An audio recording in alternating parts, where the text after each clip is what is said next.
कल्याण डोंबिवली पालिकेमध्ये सत्ता स्थापनेच्या घडामोडींना वेग। कल्याण डोंबिवलीमध्ये मनसेचा शिवसेनेला पाठिंबा। श्रीकांत शिंदेंकडून बातमीवर शिक्कामोर्तब। मनसेला सोबत घेऊन शिवसेना सत्ता स्थापन करण्याच्या तयारीत।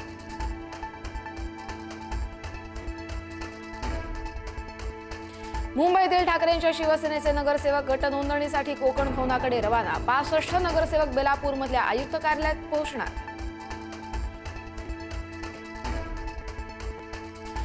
मुंबई महापालिकेमध्ये ठाकरेंच्या शिवसेनेच्या गटनेतेपदी किशोरी पेडणेकर यांची निवड, तर विरोधी पक्षनेतेपदासाठी विशाखा राऊत, श्रद्धा जाधव यांची नावं चर्चेत।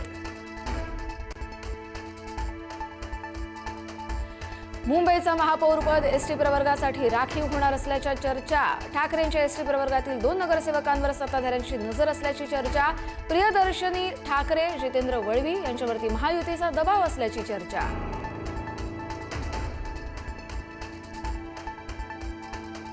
मुंबईमध्ये महायुतीमध्ये वादाची ठिणगी। भाजपमधील टोळीनं आपला पराभव केल्याचा समाधान सरवणकरांचा आरोप। भाजप विरोधातील व्हॉट्सअप चॅट व्हायरल। भाजप पदाधिकारी सायबर सेलकडे करणार तक्रार।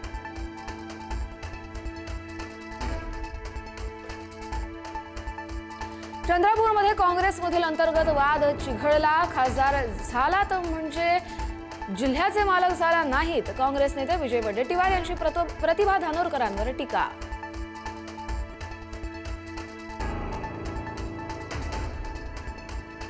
सातारा छत्रपती संभाजीनगरमध्ये जिल्हा परिषद आणि पंचायत समिती निवडणुकीसाठी अर्ज भरण्यासाठी प्रचंड गर्दी। अर्ज भरण्याचा आजचा शेवटचा दिवस असल्याने उमेदवारांच्या रांगा।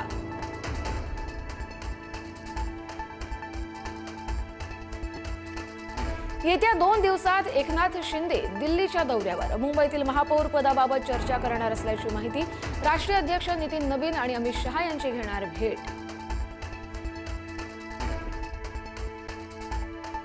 राज्यात भरघोस गुंतवणुकीसह नवतंत्रज्ञानही येणार। रायगड पेण ग्रोथ सेंटरसाठी 1 लाख कोटींचे करार। मोठ्या प्रमाणात रोजगार उपलब्ध होणार। फडणवीसांचा दावोसमधून थेट संवाद।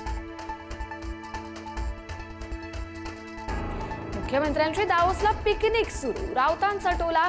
देशातील कंपन्यांशीच करार करायचे होते तर परदेशात जाण्याची काय गरज होती? संजय राऊत यांचा खोचक सवाल।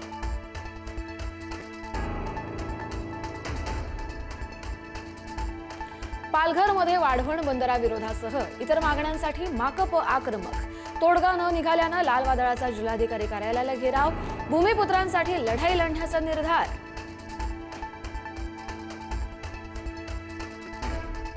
सोन्या चांदीच्या किमतीत विक्रमी उलथापालथ। सोनं तब्बल 4,000 रुपयांनी वाढलं।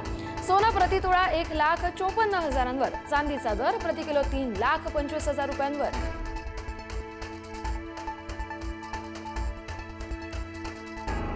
लाडक्या बहिणींची आता अंगणवाडी सेविकांमार्फत होणार प्रत्यक्ष पडताळणी। अनेकांनी केवायसी करताना निवडले चुकीचे पर्याय। लाभापासून एकही महिला वंचित राहू नये यासाठी मंत्री आदिती तटकरे यांच्या सूचना।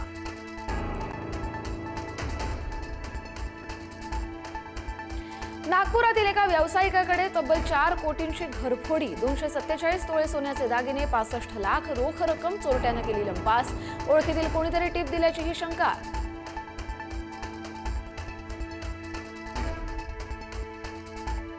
नागपुरात आज रंगणार भारत विरुद्ध न्यूझीलंड T20 सामना। कॅप्टन सूर्या नेतृत्वासाठी सज्ज। नागपुरात आज होणार क्रिकेट प्रेमींची गर्दी।